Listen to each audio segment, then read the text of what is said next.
Celtics are going into the last 10. Yo, Jack, are you frozen? Sam, are you there? Yeah, Jack, are you frozen? Sam, are you there? Yeah, Jack, are you frozen? Sam, are you there? What are we even doing here?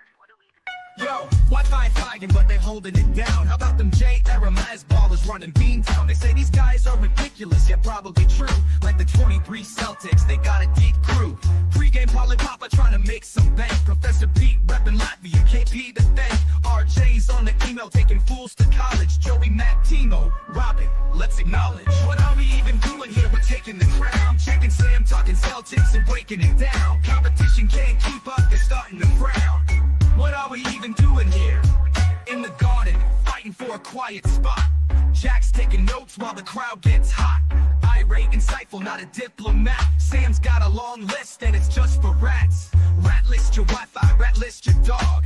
Rat list Bronny, rat list LeBron. Rat list the traffic, rat list the song. Rat list that's getting too long. What are we even doing here? We're taking the crown. Checking Sam, talking Celtics and breaking it down. Competition can't keep up, they're starting to frown. What are we even doing here? Might think they're chill, but don't get it twisted. They're not just hustling, they're highly gifted. Still new to the scene and making their mark. It's a humble beginning, it's a hero's arc. Sam's keeping it real with the Starkey vibe, but he's all in with Jack when it's time to ride. Your ass hat in the chat, Jack says don't come back. He's got zero patience for nonsense attacks. What are we even doing here? We're taking the crown. Checking Sam, talking Celtics and breaking it down. Competition can't keep up, they're starting to frown. What are we even doing here? What are we even doing here? We're taking the crown. Jack and Sam talking Celtics and breaking it down. Competition can't keep up, they're starting to frown. What are we even doing here?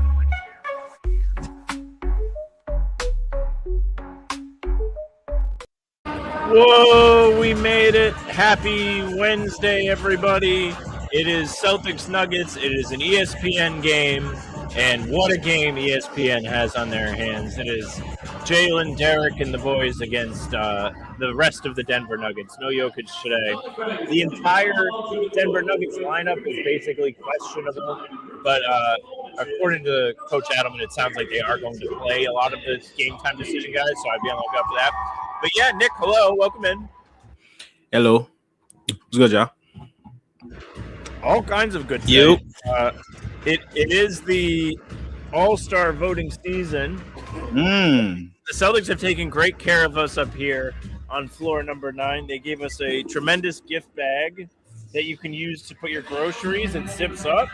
It's very nice. Inside, we'll do a little unboxing. Oh, we got a towel. Oh, shit. I didn't even know about the towel. It's like the John Cena towel. Oh, yeah, I need that. Towel. Sam's doing a haul. Yeah. We got a really cool poster featuring Jalen, Derek, Peyton.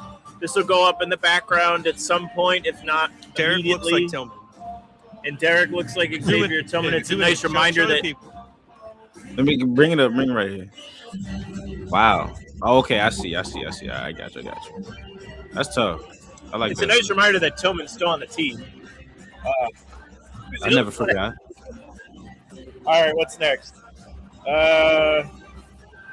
Is this it's a smaller bag. This is like Russian You got dolls. 2 bags, bro? Yeah, this is for my change that I don't use. And just a tag in here, nothing extra, very nice. We have a notebook. Actually? This is actually useful. This is actually very nice. Tough. I need one of them. It has a pen, very nice stationery, very nice pages. It says All-Star Vote Celtics on the front. Oh, yeah, I need And we have a Celtics sticker for All-Star. Go slap this on your nearest street sign if you can do so. Running out of room. And the crown jewel, which Jack has already revealed to me, is this Celtics All-Star water bottle. I will get good use out of this. It is quality. Who said they're lame? I need a new one, bro. This don't kind of, you know what I'm saying? I need a new one. I'll tell you what. If there's an extra one, I'll see if I can get it for you. Like if they have extras lying around that people don't claim. I swear I will. Thank you, bro. Shout out. Thank you, bro. You'd be surprised that people don't just show up and stuff. And I know there is one more item in here. Oh, another sticker. Very cool. Well, Celtics. Okay. And they give you one of these that you can use after they lose games to Is that a jump rope? jump rope. Wait, what the? Oh, because the The theme is boxing. Got you. But Celtics took very good care of us. Thank you to the Celtics. We all got one of these. They did a great job. Last year we got plenty of great things too. So big thank you to the team. I'll mute as I put all this stuff away. Yeah. That's tough. Nuggets injury report. Christian Brown available. Aaron Gordon available. Hardaway Jr. available. Spencer Jones, Jamal Murray, Jalen Pickett all available. No Jokic, no Valanciunas, no Cam Johnson. For what it's worth, David Adelman did say that I think Brown and Aaron Gordon are both on minutes restrictions, like 20, 25-ish minutes, so they probably won't be playing as much as we're used to. But Jamal Murray has been a motherfucker this year, so it's still not a team to take lightly. Yeah, Jamal Murray has been insane this year. This is like he's always been a guy that's like a fringe all-stars. Like, is he gonna make it? Is he not? And like the Western Conference has always had so many like guards, and like he's never actually been able to crack that all-star team. I think this year's the year that he gets into the all-star team. I'm still a little bit confused about the all-star thing because it's USA versus World. But like, does that mean that there has to be 8? Like, I'm pretty sure there are 8 international like all-stars, but like in the case that it wasn't, is there just going to be somebody forced into it because they have to have 8 international people? I don't know about that. So yeah, but that's neither here nor there. He, despite all that, is an all-star this year. 25 points, 5 rebounds, 7 assists, shooting 50% from 2, 45% from 3. It's just him and Nikola Jokic probably have like the most synergy as far as like a 2-man game thing. But of course, Nikola Jokic is out now. But I'm a little bit worried about this stretch for him as far as them like overtaxing him because he's going to be the only true scorer without Nikola Jokic. But he's done an amazing job since Jokic has gotten hurt. Just had 25 and 16. Had 34, 6, and 7 against the Cavaliers. So I'm still looking forward to him. But okay, I'm still looking forward to him being a great player in this. But yeah, we're gonna see who can step up for the team. Peyton Watson has been somebody. I like De'Aaron Holmes, but he hasn't done a lot. So we'll just have to see. We do have the lineup. I'm putting it in right now. I think Jack is also putting it in right now. You got it or you want me to do it? I got it. Okay. And who's last? Very good content by me, just absolutely not being able to get the words out. Jamal Murray's in. He was questionable. Christian Brown, S. Jones, Peyton Watson, and Rashawn Holmes. Spencer, brother. Oh, not Rashawn Jones. De'Aaron Holmes, right? Yeah. Yes. Yeah, De'Aaron. And P.Y. But yeah. Celtics regular 5. Hauser again. Good lineup. Good. I got a. Go ahead. Finish your thought. Okay, different direction. So this is a spoiler alert for a video I'm working on, but I wanted to share with the class because I thought it was fun. I thought it'd be a fun exercise. I have some stats. I'm gonna show a bunch of numbers on the screen. I'm gonna explain myself. 1 second. Let me change this. Go here. All right, let me share my screen with y'all. Hopefully it doesn't change it. Okay. Nick has perished. Oh, is Nick out? He's back. Okay. Okay, let me share my screen for y'all. Let me just get in the right. Sorry, it's taking longer than I thought because it keeps switching the view of my screen when I change my tab. Okay. So here I have some numbers to show you guys. So I have numbers in a spreadsheet, and these are the numbers. So this is some stats. These are on-off points per game. This is how much a team, how much an opponent's points per possession is affected with a certain player on the floor. So this is like when player A, in this case, is on the floor, opponents are scoring 10.6 fewer points per 100 possessions. Elite, right? And we've got minus 8.8, minus 6.9, 5.5, et cetera, right?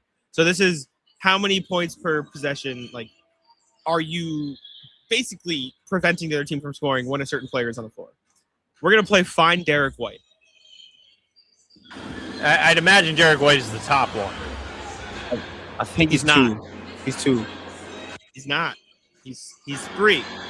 6.9. Derek White is holding other teams when he's on the court. Teams are scoring 6.9 points per 100 less. Would you like to see the rest of the people? Wait, is this okay? At first, I thought this was like Celtics specific. Is this Celtics? I also thought the whole league. Oh, okay. Now this makes more sense. All right. So this is all time. This isn't even just the league. These are all Defensive Player of the Year seasons, and that is 25-26 Derek White. What the? So that's the point of what I was trying to show. So there will be a video on the Depoy Derek White season coming in the next week or so, because this is kind of a ridiculous statistic. Derek White is also holding teams to minus 2.7% effective field goal percentage, which is on par with all these guys. His 2.85 stocks fit right in. His A+ rim protection grade and B perimeter ISO defense grade from B-Ball Index both fitted pretty well with the rest of these Defensive Players of the Year. It's kind of insane. That was the whole point. That this is insane. Yeah, I had posted. What was that like some time ago? Where I was like, "This is a unicorn because he's 6'4". Like his rim protection at 6'4", like 2 point, like his I don't know how he keeps to like. Was that the Jazz game where he had like 7 blocks and he blocked Utah. He blocked Lowry's jump shot like 3 times, and I was just like, what the like? So yeah, man, please push this. I was like, I thought like at the top it was gonna be like Kata and then Derek White, but then I saw like some of the greatest defenders of all time. 19-20 Giannis, 17-18 Gobert. Like I was like, oh, okay. So yeah, no, he's like defending the rim crazily. He's has a lot of like shots that he's defending at the rim per game. I think let me just make sure. I think opponents are shooting like 10% less at the rim against him. 9.6. So yeah, he's just been his rim returns is crazy. Yeah, no, he's insane, bro. So we have this is definitely the best shot blocking guard of all time, though. For sure. Of all time. And the thing is, right, like you look at some of these grades from Basketball Index, which to put it in the simplest terms, just kind of combines box score and advanced metrics for like their own grades. All of those guys, like you look at the rim protection grades, it's all A+, including Derek, except for 15-16 Kawhi, who's a B. All of those bigs who are like A+ rim protection, that one Depoy, have like D or F perimeter scores. Derek is doing both. He is an elite perimeter defender. He's all B's, some A's, and then all A's in rim protection and a couple B pluses. Like it is not like he is only a rim protector. He's only this like Rudy and Giannis and these guys, and that's not knocking them. It's just the role they're in. Derek is one of the best rim protectors in the NBA, point blank period, no position qualifications, and an elite perimeter defender. I can't remember the last time we saw this. Last year, I asked Spoelstra, like, hey, like, how does Derek White shot blocking combine to Dwayne Wade? Because Dwayne Wade's another elite shot blocking guard.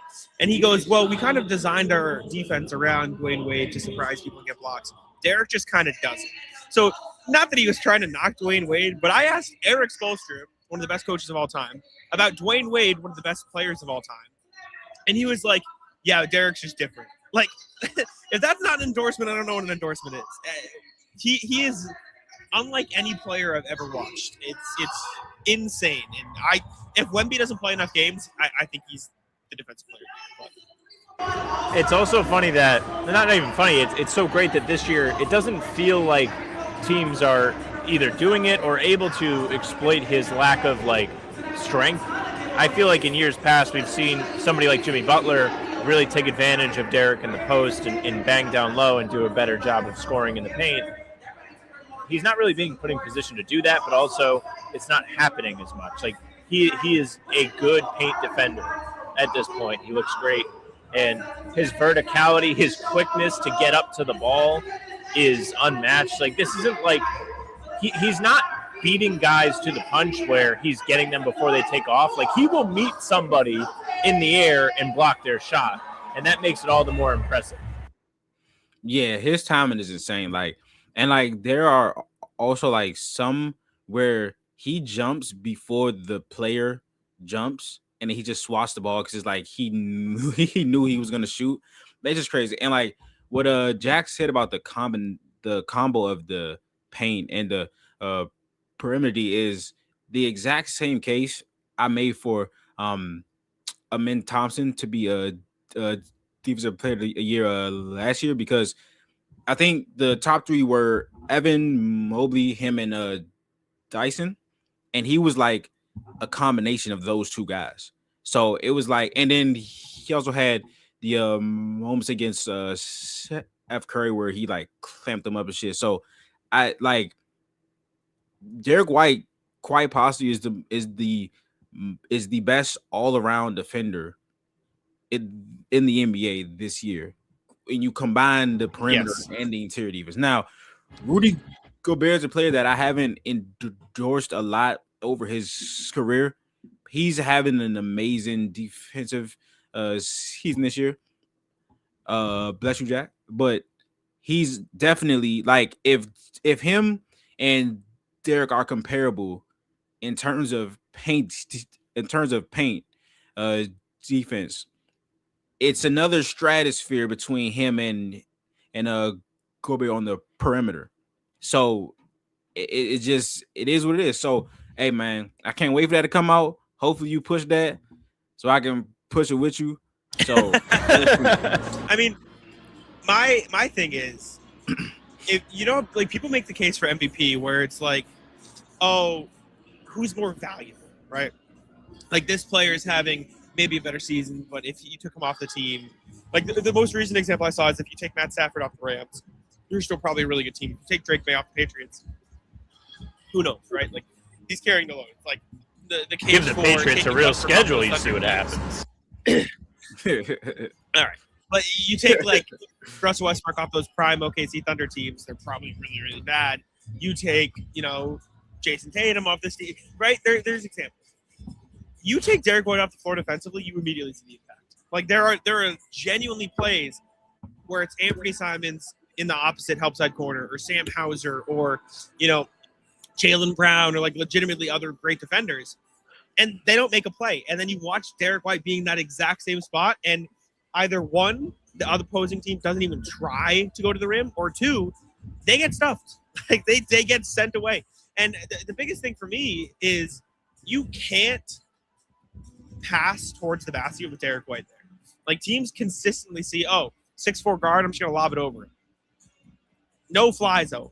It's the defensive impact he has stretches so far beyond individual rim protection, individual perimeter. Like he is the entire Celtics defense. Like when he is on the floor, this is one of the best defenses in the league. And when he's not, he's like, they're like fine. Like that gap and the uniqueness and the everything part of it, like the fact that he just does so many things. I just don't think you'll find outside of Wemby or maybe Amen Thompson, or like you mentioned Rudy, like he's on that tier. And the fact that he's doing so much more than a lot of those guys, it just feels like he's got to be more, at least in my eyes. I mean, unreal player. He has improved significantly as the season has gone on offense too. And welcome in. It feels more and more like he's getting acclimated to his overall responsibilities on this team. And the fact that he can give what he gives defensively and still produce as a priority scoring option for the Celtics, with defenses paying attention to him, especially in the clutch when it's like he shoots the ball in the fourth quarter, you think it's going in. That's the reputation he has. He has been an incredible asset for this team and has done a great job of helping them get to where they're at now. Yeah, and we had like talked about like the Celtics playing a different type of a defense this year, like how it would benefit guys like Josh Minot who are like long, athletic, and all that stuff. They can just fly towards the ball. Also, like Derek White's IQ is so high, like you cannot turn your back on this team at all because as soon as you do, he's flying to the ball like he's doing. Like him and Kata, as far as like protectors of the rim, bro, is like insane. And like, but Derek is just his timing is so impeccable. Like, there's been multiple times where, just like Jack said, like when you throw an alley oop up, he's running from the opposite side and he's tracking it down and he's hawking it down and he's batting. It was a play, I think it was against Portland, where he broke it up, but like he tapped it off of the glass, so it could be like a fast break, and that's just like IQ is otherworldly. So yeah, man, Derek White. I think the reason I've always been there with him is even when he was like shooting horribly for like the first 15 games, the defensive playmaking and just the overall defense was always there. And we know him to be a guy that's gonna shoot much better than he was at that point. So I had no doubt in my mind that he would like come around as far as his shot goes. So now that his shot is falling and he's still like one of the best defenders in the league, if not the most all-around defender in the league this year. It's I really like the defense and Jack, in that thing, I need you to present those numbers the exact same way that you presented it. So just all the way zoomed in, all the way zoomed in. Who are these people? I think my plan is to do like a chart of like a graph or something, and like basically present that I'm going to show you guys some numbers. This is Derek White, and then like plot the rest of the names on there. Yeah, and that'll be like the intro, and I'll go into like because the Celtics are really like putting him in very unique positions to lead the defense, right? Like he whole reason I started looking for the numbers, it genuinely feels like he is playing a Rudy Gobert, Draymond Green type role where he is the defense. Like he makes everything run, and I just think it's so impressive.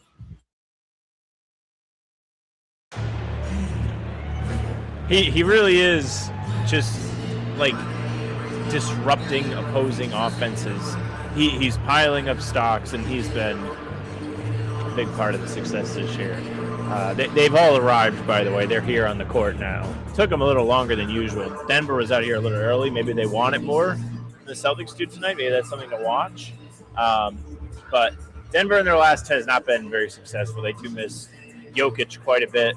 They are 4-6. They did have a big win against the Sixers recently, but the Celtics can't take this game super lightly because Denver has the same DNA in them that the Celtics have, where they have a bunch of guys out there who have something to prove without Jokic playing on the floor. And I mean, I hope this game is somewhat competitive today. I don't want it to be a loss. I would like to see the Celtics hit a 5-game win streak and get a win, but yeah, it should be somewhat fun.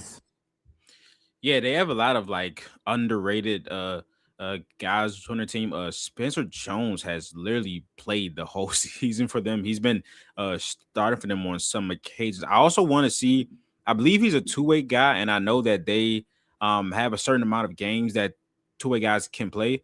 So I'm pretty sure he's played every game so far this year. So I'm interested to see if they'll convert him to a standard contract, because I don't think two-way guys can play in the playoffs.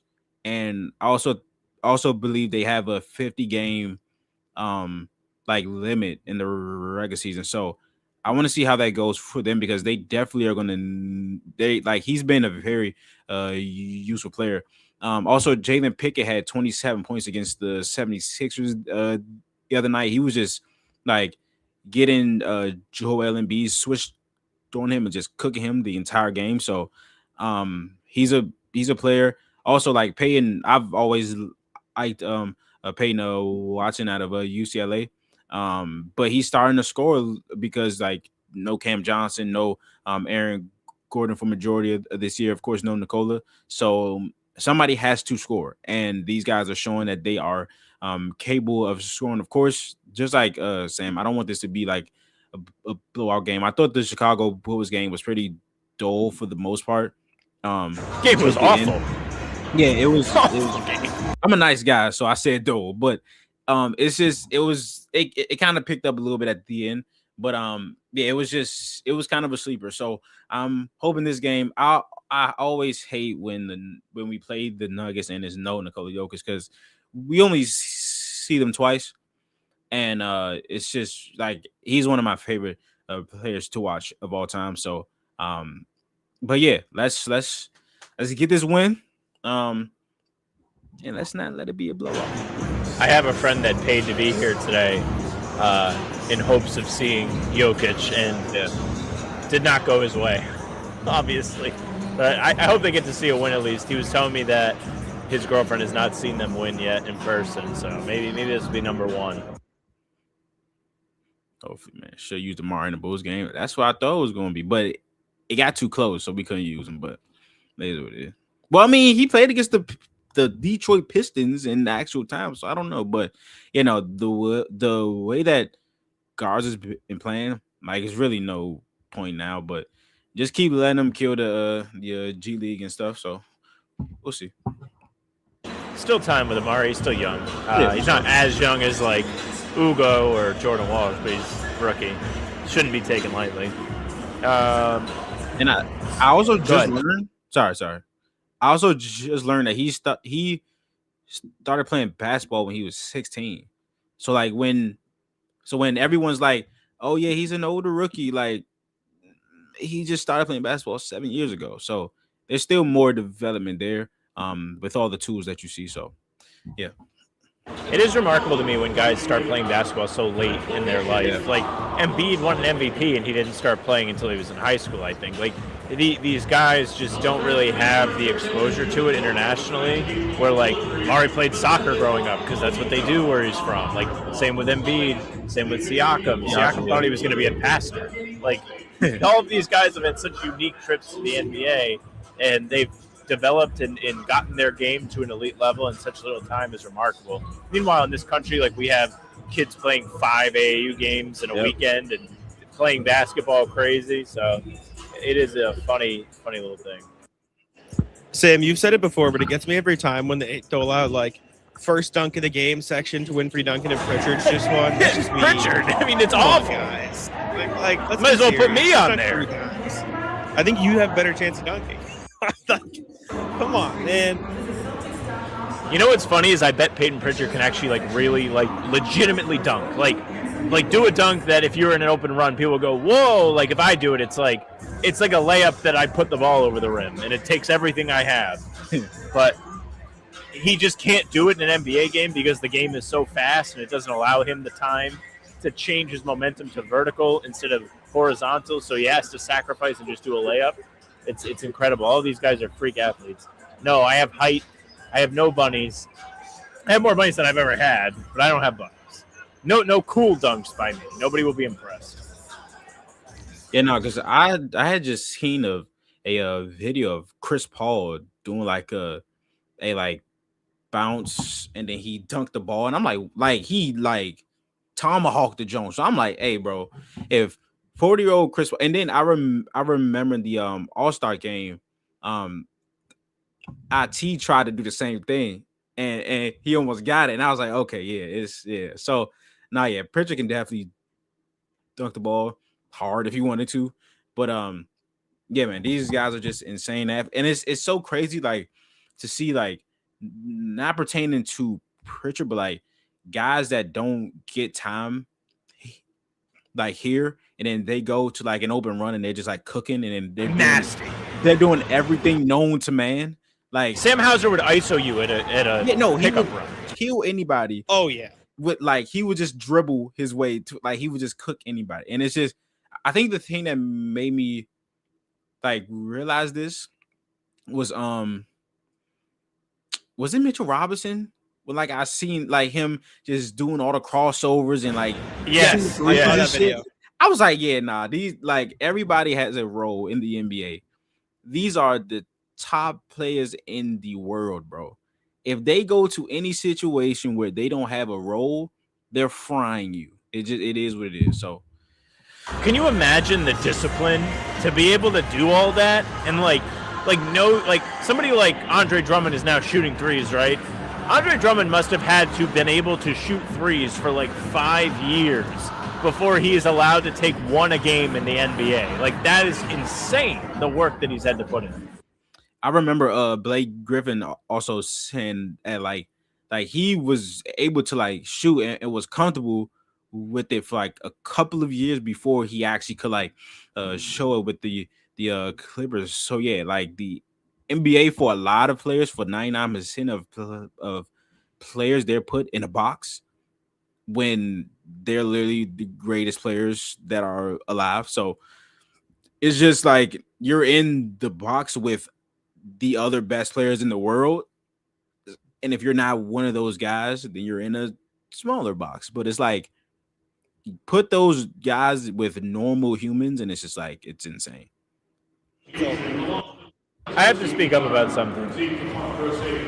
TD Garden, the fans here, they're milking the Drake May stuff. They keep putting these people with the I Heart Drake May on the Jumbotron. I get it.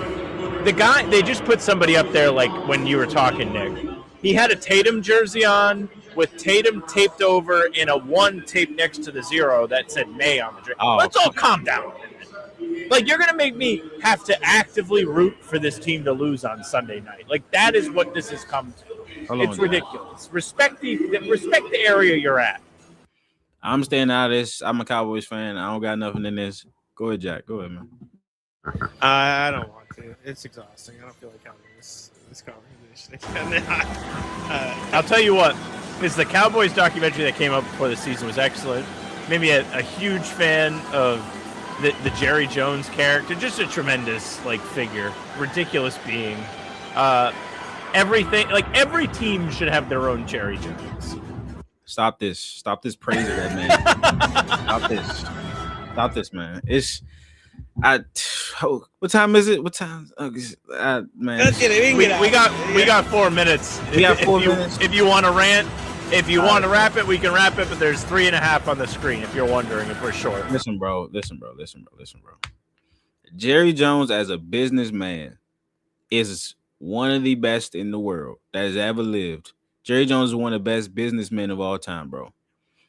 We should not have an 80-year-old GM, bro, because he doesn't want to relinquish power as a GM and to make decisions. So what the hell he's worrying about is the dollar. Even though he got a lot of dollars, he's just still worried about the Cowboys being in the papers, being like the topic of discussion. He'll do all that stuff, but we have never seriously tried to put a real team together. Like, there's some years where they're more aggressive, like they'll send like a 5th or a 6th for somebody, but free agency, I think it's been 15 years since the Cowboys have given a free agent more than $10 million in guaranteed bread, bro. And $10 million, I know it's bro, it's so crazy, bro. I feel like every year there's always like a standoff with Jerry not wanting to pay dude on the Cowboys, and then they either have to trade him or they cave and the guy gets the money. I know they did with Micah this year. And then this is the crazy part, and this is the last thing I'll say. He does that with players that absolutely deserve the money, bro. So like Dak Prescott, he'll wait 2 years to pay him, and now he's overpaid. Yeah, because he waited and we're not gonna lose our quarterback. CeeDee Lamb, top 5 receiver in the NFL. Yeah, let's have a standoff, brother. You're gonna pay him. Stop this bull. And then Zach Martin, he was one of the best offensive linemen of all time. You try to switch him to tackle. He's like, nah, I'm a guard. And then you're like, yeah, we're not gonna pay you. Our first training camp practice against the team, we got smacked, and they were like, oh yeah, we got to pay him. Duh, what the fuck? So you know what? Let's enjoy the game. Michael Parsons? Nope. I don't have enough time. All right, we can wrap it up there. Nick, thank you very much for joining us as always. The Cowboys rant was found money. What a way to end the show. Anything you're working on that you want to let the people know about before we wrap it? Nah, man, I'm good. Appreciate y'all for letting me join. Nick NBA, you All right. Nick NBA watch. Oh shit, he doesn't want me to promote. Go. Oh no, go ahead. Yeah, follow me on YouTube, Nick NBA, Nick NBA Watchy on Twitter. Thank y'all. All right, we'll wrap it there. Bye, everybody. Jack and I back in the morning. Subscribe to Nick. Subscribe to us. Here's Joe. Bye. I just got 3 things to say. God bless our troops. God bless America. And gentlemen, start your